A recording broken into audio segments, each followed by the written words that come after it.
Welcome to your academy. Class 10 के सभी students का मैं मुनीलाल सर अपने यूट्यूब चैनल पर स्वागत करता हूँ। माय डियर स्टूडेंट्स, हम लोग बुक फर्स्ट फ्लाइट का चैप्टर 6 पढ़ रहे हैं। इस चैप्टर का 2 लेक्चर ऑलरेडी अपलोड हो चुका है। यदि आप लोगों ने इनमें से किसी भी लेक्चर को अभी तक नहीं देखा है तो अवश्य उन्हें देख लें, और उसके बाद आज का जो तीसरा लेक्चर है इसे देखें तो ही स्टोरी आपको समझ में आएगी। डियर स्टूडेंट्स, लेक्चर सेकेंड में क्या कुछ हुआ, थोड़ा सा मैं उसका आपको समरी बता देता हूँ ताकि आज का लेसन को रिलेट करने में आपको सुविधा हो। लेक्चर 2 में हमने देखा था कि मिस मेसन को एक लेटर ला करके क्लास का मॉनिटर देता है और मिस मेसन उस लेटर को देख करके काफ़ी गंभीर हो जाती है, सीरियस हो जाती है।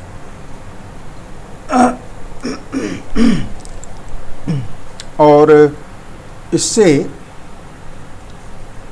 क्लास भी बिल्कुल शांत हो जाता है, साइलेंट हो जाता है। सिचुएशन जो है लगता है काफ़ी ग्रीम है, काफ़ी गंभीर है, ऐसा लगता है मिस मेसन के चेहरे से, उसके एक्सप्रेशन से। ठीक है। और फाइनली मिस मेसन एक लेटर पढ़ करके क्लास को सुनाती है, और यह लेटर किसी और का नहीं है बल्कि यह लेटर है वांडा पेट्रोंस्की के फादर का। उस लेटर में उनके पिताजी ने, यानी वांडा के पिताजी ने साफ साफ कह दिया कि अब जो है वांडा और उसका भाई जैक स्कूल नहीं आएगा, क्योंकि वे लोग उस शहर को ही छोड़कर किसी बड़े शहर को जा रहे हैं। यह पत्र पढ़ने के बाद मिस मेसन काफ़ी गमगीन हो जाती हैं, उनकी आँखों से आंसू बहने लगते हैं। वे अपने चश्मे को, ग्लासेस को अपने रुमाल से पोंछती है, अपने आप को संभालती है, अपनी भावनाओं को नियंत्रित करती हुई पूरे क्लास को, क्या कहा जाए उसको, मतलब वार्निंग देती है, चेतावनी देती है कि स्टूडेंट्स, जो कुछ भी हुआ यह बड़ा ही अनफॉर्चुनेट था और दुखद था, सैड भी था। और वह बोली कि जो कुछ भी हुआ वह अच्छा नहीं हुआ, यानी वांडा पेट्रोंस्की चली गई स्कूल छोड़कर। इतना टैलेंटेड स्टूडेंट्स जिसने ड्राइंग कंपटीशन जीता है और उसे स्कूल छोड़ना पड़ा कुछ लड़कियों की शरारत की वजह से। यह बड़ा ही अनफॉर्चुनेट और सैड था। और क्लास से मिस मेसन कहती है कि मैं चाहती हूँ कि तुम सभी जो है इस पर विचार करो, अर्थात जो कुछ भी घटना घटी इस पर विचार करो कि दोबारा यह घटना फिर से ना घटे। तो डियर स्टूडेंट्स, यहाँ तक लेक्चर 2 में हम लोगों ने पढ़ा था, अबाउट इट तक। तो चलिए आज शुरू करते हैं लेसन नंबर 3 अर्थात इस सीरीज का यानी the 100 dresses part 2 lecture number 3। The text start from here. The first period was a study period. Maddie tried to prepare her lessons, but she could not put her mind on her work. First period, dear students, कहता है study period. Study period होता है जिसमें student खुद ही study करते हैं, self study करने का पीरियड था यूँ कहें। और मेडी क्या कर रही थी, ट्राई कर रही थी, प्रयास कर रही थी अपने लेसन को तैयार करने का, लेकिन दिल उसका नहीं लग रहा था, दिमाग जो है उसका काम नहीं कर रहा था, पढ़ाई में मन नहीं लग रहा था। She had a very sick feeling in the bottom of her stomach. देख लो, उसे परेशानी महसूस हो रही थी। सिक फीलिंग यानी बीमार की तरह लग रही थी वह। उसे लग रहा था कि कुछ दर्द सा हो रहा है। कहाँ? Bottom of her stomach. Stomach कहते हैं पेट को, बॉटम मीन्स नीचे, यानी पेट के नीचे लगा कि उसे दर्द हो रहा है। True, she had not enjoyed listening to Peggy ask Wanda how many dresses she had in her closet, but she had said nothing. यहाँ पर जो राइटर है डियर स्टूडेंट्स, वह ये कहना चाह रही है कि मैडी के माइंड में उस समय क्या चल रहा था। ठीक है, मैडी के अंतर्मन में क्या चल रहा है, उसके मन में यह विचार आ रहा है। मैडी के मन में क्या कि जो कुछ पेगी ने किया वांडा के साथ वह अनुचित था, और मेडी को दुख इस बात का है कि मेडी ने कभी पेगी का विरोध नहीं किया, कभी उस पर उसने ऑब्जेक्शन नहीं किया कि पेगी को मना कर दे कि तुम ऐसा करना बंद करो। यहाँ पर यही कहा गया है dear student. True, she had not enjoyed listening. कहता है सच है कि उसने एंजॉय तो नहीं किया था। एंजॉय मतलब आनंद लेना, मजा लेना। Listening to Peggy ask Wanda how many dresses she had in her closet. ठीक है, वह यह सुनने में आनंद नहीं ले रही थी जब पेगी पूछ रही होती थी वांडा को कि how many dresses she had, कि वांडा तुम्हारे पास कितने ड्रेसेस हैं इन योर क्लोजेट, तुम्हारी आलमारी में। ठीक है, इस बात को सुन करके मेडी कह रही है कि बेशक मुझे खुशी तो नहीं होती थी, ठीक है, but she had said nothing. लेकिन गलती उसकी यह थी कि इस पर उसे कुछ बोलना था। बोलना क्या था? इसका विरोध करना था। लेकिन मैडी ने कुछ नहीं कहा, यानी अन्याय होते हुए उसने देखा और अन्याय का साथ दिया। इसलिए वांडा के प्रति जो कुछ भी हुआ तो पेगी तो दोषी है ही, साथ ही साथ मेडी भी अपने आप को दोषी मान रही है, क्योंकि उसने अन्याय होते हुए देखा, अन्याय के साथ वह खड़ी रही।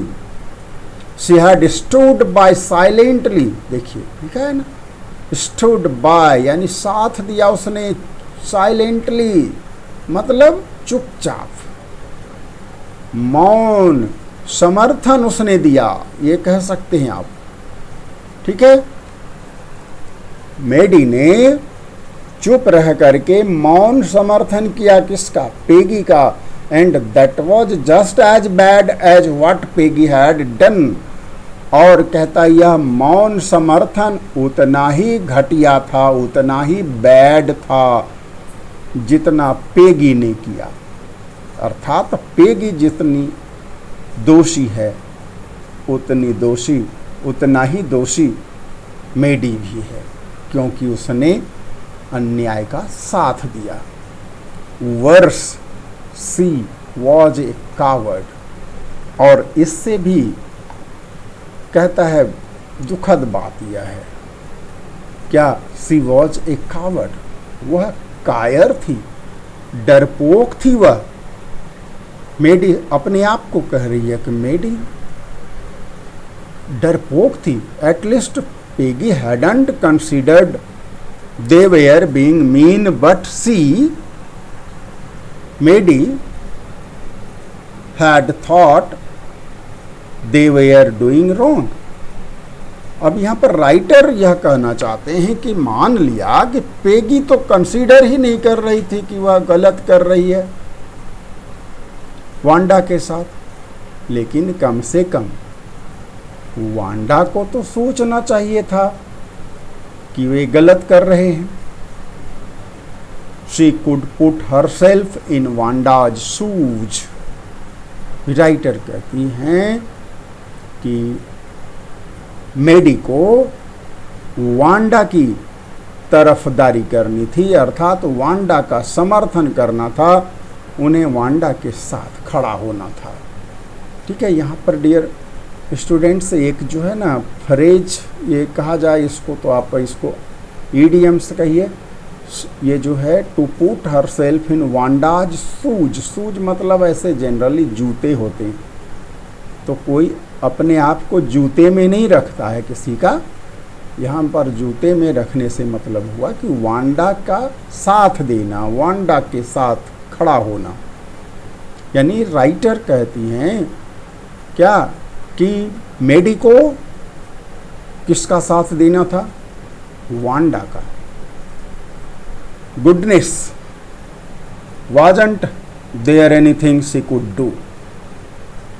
कहता अफसोस की बात कि ऐसा कुछ भी वह ना कर सकी। If only she could tell Wanda she hadn't mean to hurt her feelings। अरे कम से कम इतना भी वह कह दिया होता क्या कि वांडा देखो, मेरा मतलब तुम्हारी भावनाओं को चोट पहुंचाना नहीं है, अर्थात ये तो हम मजाक कर रहे हैं, इसे सीरियसली नहीं लेना, यानी दिल पे मत लेना इसे वांडा। ऐसा भी तो वह बोल सकती थी, लेकिन वह नहीं बोली। तब आगे देखिए क्या होता है फिर। She turned around and stole a glance at Peggy। एक बार फिर idioms का यहाँ पर प्रयोग है। She turned around मतलब वह इधर उधर, अराउंड मतलब चारों तरफ, इधर उधर मुड़ती है, घूमती है। And stole a glance at Peggy, और स्टोल ए ग्लांस चुपके से वह पेगी की तरफ देखती है। But Peggy did not look up, लेकिन पेगी ने उसे नहीं देखा। पेगी ने नज़र उठाकर मेडी को नहीं देखा। She seemed to be studying hard. ऐसा लगता था कि वह खूब पढ़ाई कर रही थी, पढ़ने में मशगूल थी वह। डियर स्टूडेंट्स, इससे पता चल रहा था कि जो कुछ भी घटना घटी वांडा के साथ, उसकी तनिक भी तकलीफ पेगी को नहीं है। पेगी को जरा भी मन में कोई अफसोस नहीं है। Well, whether Peggy felt badly or not, she Maddie had to do something। लेकिन अब मेडी थोड़ी हिम्मत दिखा रही है। क्या वह कहती है, चलो भले ही पेगी फेल्ट बैडली और नॉट, पेगी को बुरा महसूस हो या ना हो, मेडी हैड टू डू समथिंग। अब मेडी को कुछ ना कुछ तो करना ही है। She had to find Wanda. क्या करना है उसे? उसे वांडा पैट्रॉन्स्की की खोज करनी है, उसे तलाश करना है। Maybe she had not yet moved away. हो सकता है वह अभी नहीं गई हो। Maybe Peggy would climb the heights with her. हो सकता है पेगी उसके साथ ऊंचाइयां चढ़ ले। And they would tell Wanda she had won the contest, that they thought she was smart and the 100 dresses were beautiful. और कहता है हो सकता है कि बॉगिंग हाइट्स पर पेगी भी उसके साथ चढ़ें और फिर दोनों मिलकर दे वुड टेल वांडा, वे दोनों वांडा को कह देंगी क्या? She had won the contest, यह कि तूने कंटेस्ट जीत लिया है। और यह क्या? दे थॉट शी वॉज स्मार्ट, कि हम लोग सोचते हैं कि तू स्मार्ट है, होशियार है। And the 100 dresses were beautiful, और जो तुम्हारे 100 ड्रेसेस हैं वे खूबसूरत हैं। Next paragraph. When school was dismissed in the afternoon, Peggy said with pretended casualness। अब कहता है जब आफ्टरनून यानी तीसरे पहर स्कूल डिसमिस्ड होता है, स्कूल की जब छुट्टी हो जाती है, पेगी सेड, तो पेगी बोली विथ प्रिटेंडेड कॉजलनेस, मतलब नकली दिखावटी चिंता, ठीक है, अफसोस। Hey let's go and see if that kid has left town or not. कहा अरे मेडी, चलो चलकर देखें वह छोकरी, किड, बच्ची शहर से गई या नहीं। So Peggy had the same idea. तो पेगी का भी वही आइडिया था, वही ख्याल था। मेडी ग्लोड, मेडी खुश हो गई। ग्लोड मीन्स यहाँ खुश हो गई। Peggy was really all right. Peggy सचमुच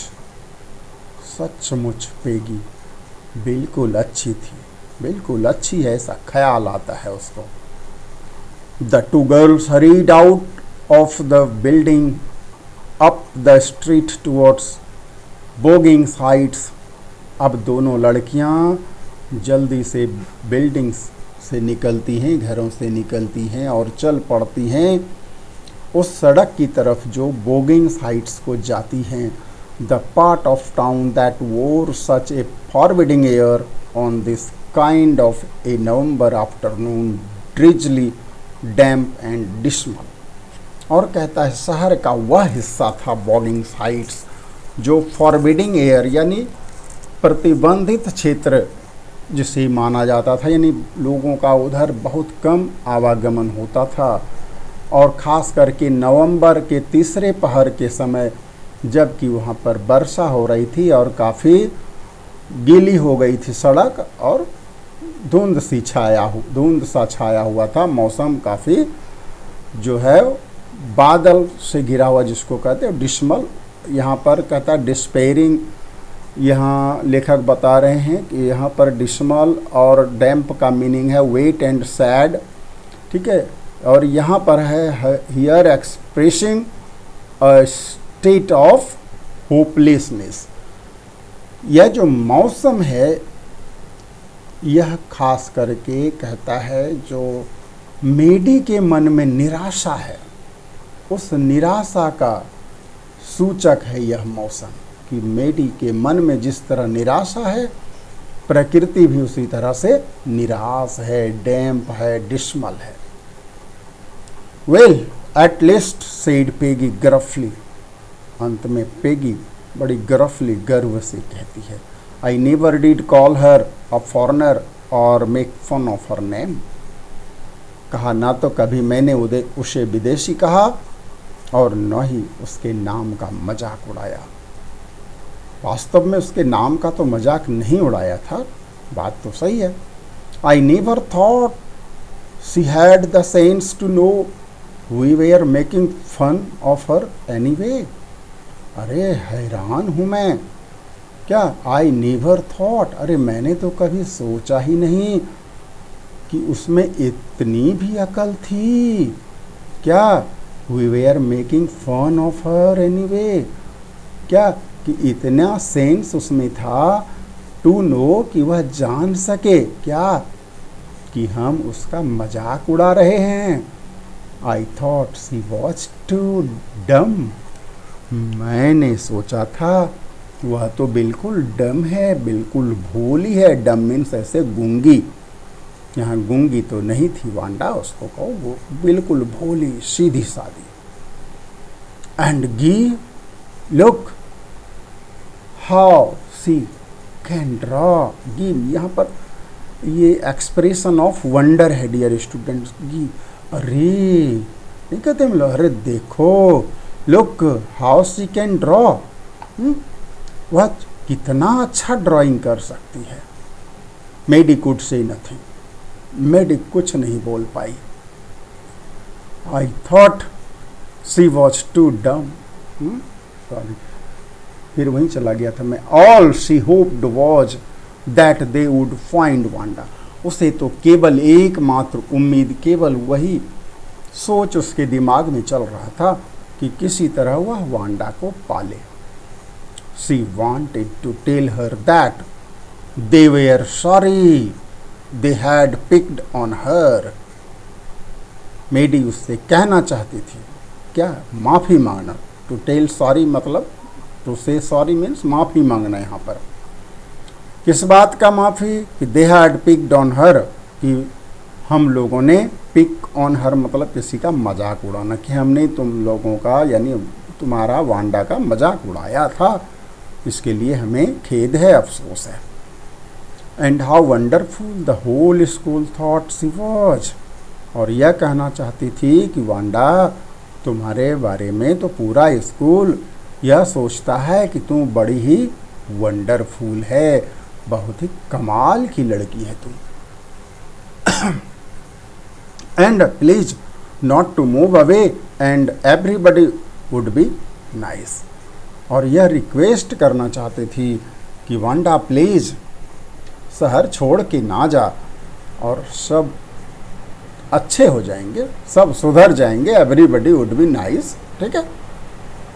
सी and Peggy would fight anybody who was not nice, देखो इतना भी भरोसा वह दिलाना चाह रही थी वांडा को कि वह और पेगी अब फाइट करेगी यदि कोई नाइस नहीं है, कोई उसके प्रति अच्छा व्यवहार नहीं करेगा तो। The two girls hurried on, दोनों लड़कियां झटपट झटपट बढ़ती जा रही थीं पहाड़ी की तरफ। They hoped to get to the top of the hill before dark, उन लोगों ने सोच रखा था कि डार्क से पहले वे दोनों पहाड़ी पर चढ़ जाएंगे। Maddie pointing to a little white house, अब मेडी जो है बताती है क्या, एक वाइट हाउस है, एक सफ़ेद सा घर, ठीक है, लिटिल छोटा सा भी है। Wisps of old grass stuck up here and there along the pathway, और पाथवे पर यानी मार्ग में इधर उधर जो है ना घास की, जो ओल्ड ग्रास की जो जड़ें थी इधर उधर वह दिखाई दे रही थी, स्टक चिपकी हुई थी रास्ते में। लाइक थीन कीटन्स, और कहता है ये देखने में लग रहा था दुबली पतली कीटन्स की तरह, बिल्ली की बच्चों की तरह। The house and its sparse little yard looked shabby but clean, और कहता है जो मकान था, इट्स स्पार्स लिटिल यार्ड, और इसका एक छोटा सा जो आंगन था वह देखने में शैबी था बट क्लीन था, लेकिन साफ सुथरा था। It reminded Maddie of Wanda's one dress, her faded blue cotton dress, इसको देख करके उन्हें याद आता था वांडा का वही फेडेड ब्लू ड्रेस जो कॉटन का था। ठीक है, यानी वही फीका फीका ब्लू सूती ड्रेस उसको याद आता था। क्या देख करके? वही जो छोटा सा उसका छोटा सा जो आंगन है, उस आंगन को देख के लगता है वो आंगन जिस तरह फीका है उसका ड्रेस भी इसी तरह फीका नज़र आता था, सैबी, जो देखने में भद्दा लगता था लेकिन साफ था। There was not a sign of life about the house. Peggy knocked formally on the door but there was no answer. अब कहता है there was not a sign of life. यहाँ साइन ऑफ लाइफ मतलब इंसान, यहाँ पर जैसे जिंदगी का निशान। जिंदगी की निशानी कब होती है? कोई इंसान होगा तभी तो यहाँ कहता है कोई भी इंसान यानी किसी के होने की वहाँ पर कोई निशानी नहीं थी। यानी कहाँ पर? उस घर में। Peggy knocked formally on the door but there was no answer. Peggy ने खूब कस कस करके दरवाजे को नॉक किया, खटखटाया, जवाब कुछ नहीं मिला। She and Maddie went around to the back yard and knocked there.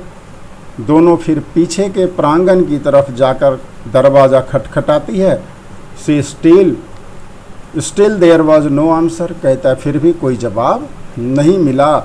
There was no doubt about it. अब कहता है इसमें कोई संशय नहीं था। The Petronskis were gone, कि पैट्रॉन्स की जा चुके थे। How could they ever make amends. अब वे दोनों कैसे अमेंड्स करेंगे, कैसे यानी माफ़ी मांगेंगे, कैसे सुलह करेंगे, ठीक है, पश्चाताप कैसे करेंगे, ये कहने का मतलब। दे turned slowly and made their way back down the हिल। दोनों अब धीरे धीरे मुड़ करके वापस हिल से आने लगी। Well anyway said Peggy, she is gone now so what can we do. Peggy कहते तो अब तो वह चली ही गई, अब हम लोग भला क्या कर सकते हैं। Besides, when I was asking her about all her dresses, she probably was getting good ideas for her drawings. और इस बात का ईर्ष्या हो रही है उसको, पेगी को, कि जब हम उनसे 100 ड्रेसेस के बारे में पूछते थे, बातें करते थे, तो शायद इसी दरमियान वह अच्छे अच्छे आइडियाज़ ला रहे थे ड्राइंग्स के लिए। नहीं तो कहता है she might not even have won the contest otherwise, अन्यथा वह कंटेस्ट नहीं जीत पाती। अर्थात पेगी को लगता है कि कंटेस्ट तो मैं जीतती, लेकिन उस मजाक के बीच में कहता है वह दिमाग में गुड आइडियाज़ ला रही थी ड्राइंग्स के बारे में।